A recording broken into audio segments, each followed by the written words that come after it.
Sanctus,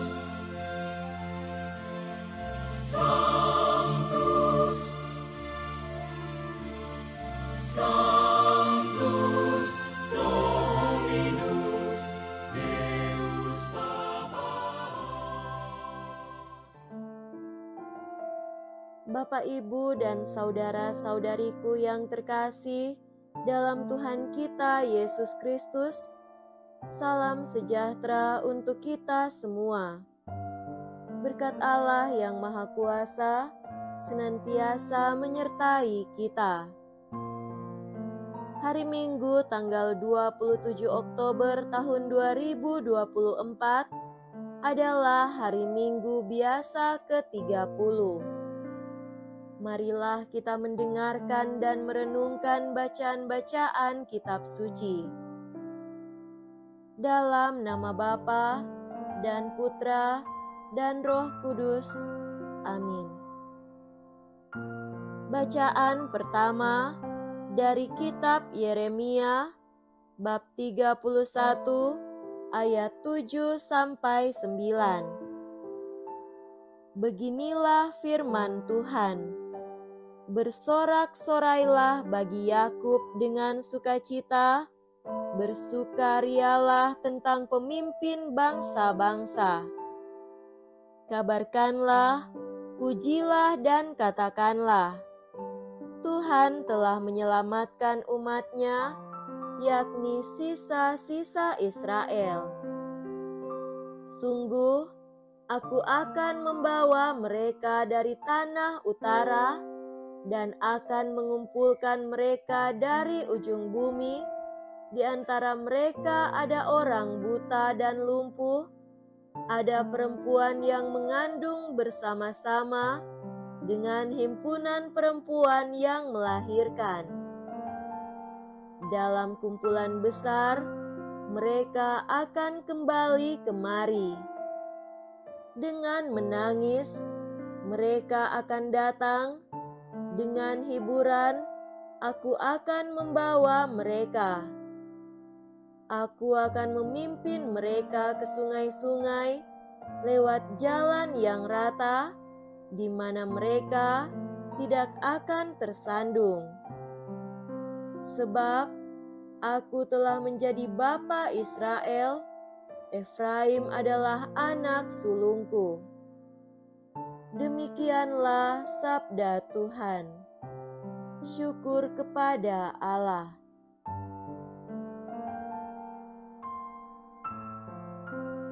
Bacaan kedua dari surat kepada orang Ibrani bab 5 ayat 1 sampai 6. Saudara-saudara, setiap imam agung yang dipilih dari antara manusia ditetapkan bagi manusia dalam hubungan mereka dengan Allah, supaya ia mempersembahkan persembahan dan kurban karena dosa.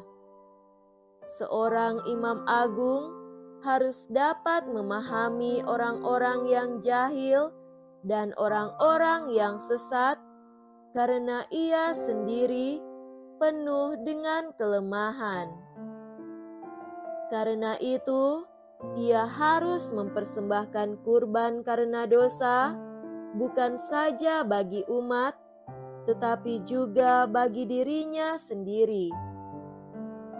Tidak ada seorang pun yang mengambil kehormatan itu bagi dirinya sendiri. Sebab setiap imam agung dipanggil untuk itu oleh Allah, seperti yang telah terjadi dengan Harun. Demikian pula Kristus. Ia tidak mengangkat dirinya sendiri menjadi imam agung, tetapi diangkat oleh Dia yang berfirman kepadanya, "Anakkulah engkau. Pada hari ini engkau telah kuperanakan," atau seperti firman-Nya dalam suatu nas lain, "Engkau adalah imam untuk selama-lamanya menurut tata imamat Melkisedek. Demikianlah sabda Tuhan. Syukur kepada Allah.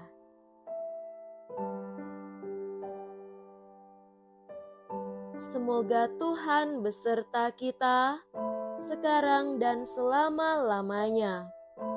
Inilah Injil suci menurut Santo Markus. Dimuliakanlah Tuhan. Injil Markus bab 10 ayat 46 sampai 52. Pada suatu hari, Yesus dan murid-muridnya tiba di Yeriko. Ketika Yesus keluar dari kota itu bersama murid-muridnya dan orang banyak yang berbondong-bondong, ada seorang pengemis yang buta bernama Bartimeus, anak Timeus, duduk di pinggir jalan. Ketika didengarnya bahwa yang lewat itu Yesus orang Nazaret, mulailah ia berseru, "Yesus, Putra Daud, kasihanilah aku." Banyak orang menegurnya supaya ia diam. Namun, semakin keras ia berseru, "Putra Daud, kasihanilah aku." Yesus berhenti dan berkata, "Panggillah dia." Mereka memanggil orang buta itu dan berkata kepadanya, "Teguhkan hatimu, berdirilah, ia memanggil engkau."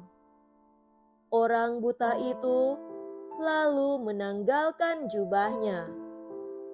Ia segera berdiri dan pergi kepada Yesus. Yesus bertanya kepadanya, "Apa yang engkau kehendaki aku lakukan bagimu?" Jawab orang buta itu, "Rabuni, aku ingin dapat melihat."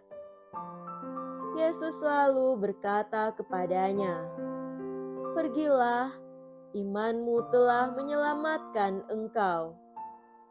Pada saat itu juga ia dapat melihat. Lalu ia mengikuti Yesus dalam perjalanannya. Demikianlah sabda Tuhan. Terpujilah Kristus.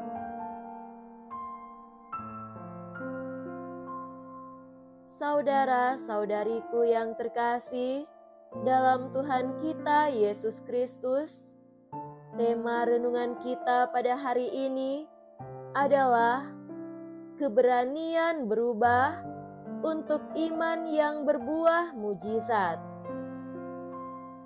Nama Bartimeus hanya muncul satu kali dalam Perjanjian Baru.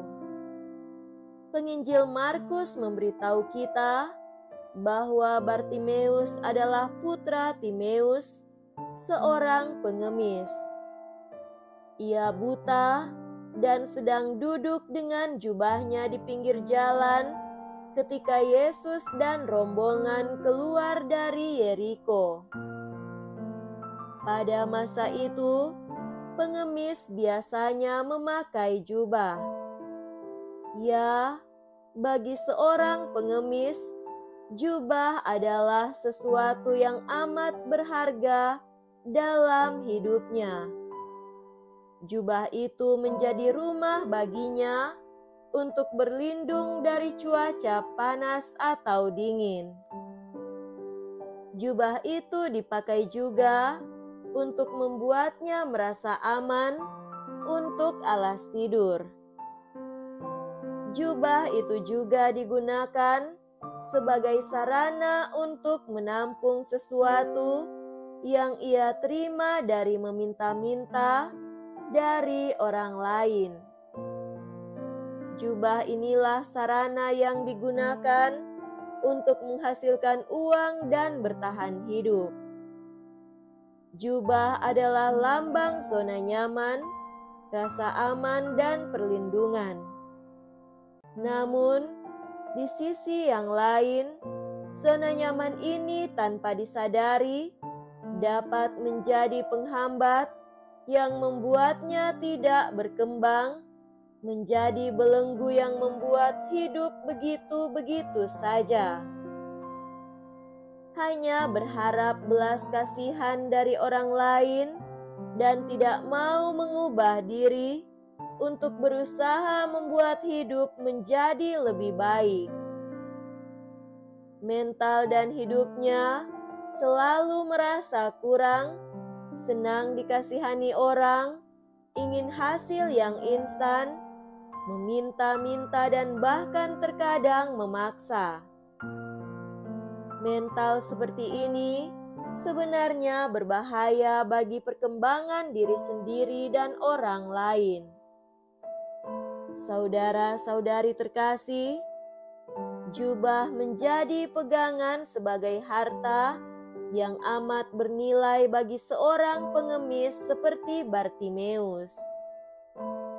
Meskipun demikian, adalah hal yang luar biasa ketika ia mengalami perjumpaan dengan Yesus, ia justru menanggalkan jubah berharganya itu.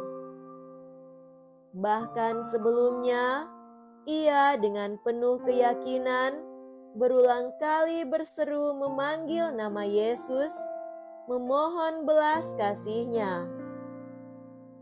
Lihatlah bagaimana sikap iman dan tindakan yang dilakukan oleh Bartimeus. Ketika mendengar bahwa Yesus melintas di dekatnya, ia berseru, "Yesus, Anak Daud, kasihanilah aku." Meskipun banyak orang menegurnya supaya ia diam, namun semakin keras ia berseru, "Anak Daud, kasihanilah aku." Tindakannya itu menggerakkan belas kasih Tuhan, sehingga ia dipanggil untuk menghadap Yesus. Ketika ia mendengar Yesus memanggilnya, dengan segera Bartimeus justru menanggalkan jubahnya. Padahal saat Yesus memanggilnya, dia belum menerima kesembuhan. Tindakan ini merupakan suatu langkah iman yang luar biasa. Bartimeus dipenuhi dengan sukacita karena ia meyakini bahwa sebentar lagi akan ada perubahan penting dalam dirinya. Keyakinan seperti yang dimiliki Bartimeus dalam hal ini disebut sebagai iman. Dengan segera Bartimeus mengambil keputusan untuk menanggalkan jubahnya, berdiri dan datang kepada Yesus. Iman dan tindakan Bartimeus itu membuat hati Yesus tergerak oleh belas kasihan, dan mujizat pun terjadi dalam hidupnya. Dari yang semula hanya tahu meminta-minta dan mengumpulkan uang serta barang, ia kini menyadari bahwa pribadi yang memanggilnya adalah harta berharga yang sesungguhnya melebihi jubah pengemis yang menjadi zona nyamannya selama ini.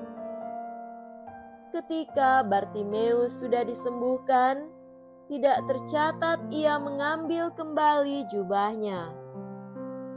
Sebaliknya, setelah mengalami mujizat penyembuhan yang membuat ia mampu melihat, disebutkan bahwa lalu ia mengikuti Yesus dalam perjalanannya. Saudara-saudariku yang terkasih, disinilah kita melihat iman Bartimeus, bukan iman yang mati, tetapi iman yang hidup disertai perbuatan.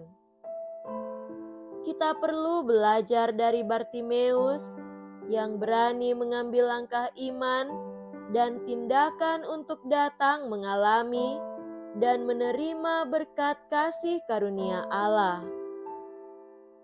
Jangan berpikir bahwa dengan mengatakan, "Jika aku mengikut Yesus, jadi aku harus meninggalkan banyak hal." Jangan salah, mengikuti Yesus bukan berarti kita akan kehilangan hal-hal baik di hidup ini.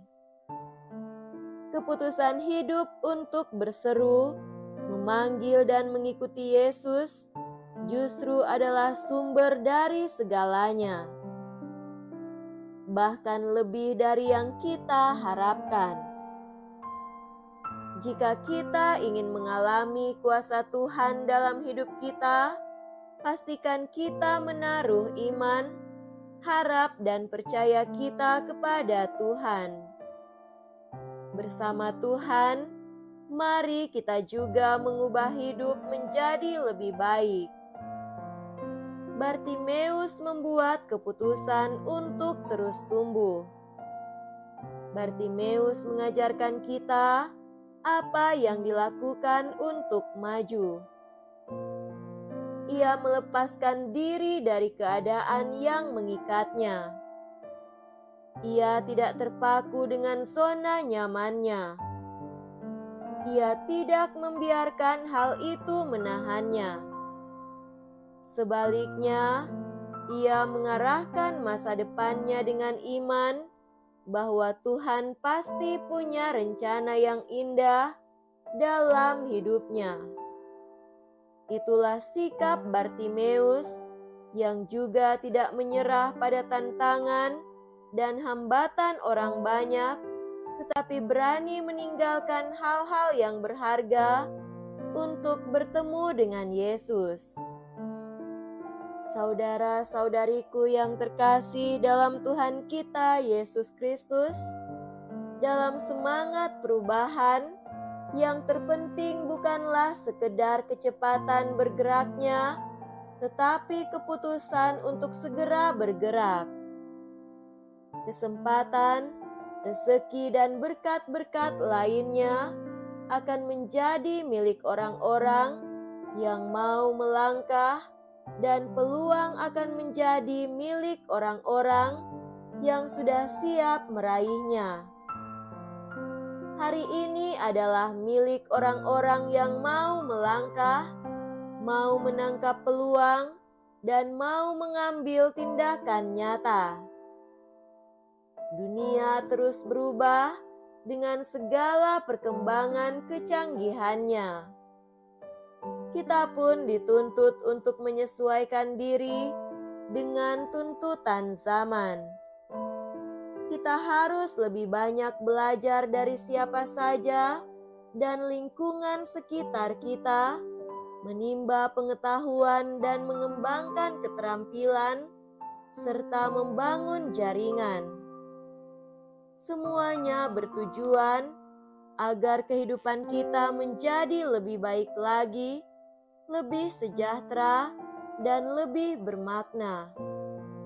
Semuanya itu membutuhkan suatu keberanian dan usaha, dan tak hanya berpasrah pada keadaan. Semoga demikian. Amin. Dalam nama Bapa dan Putra dan Roh Kudus.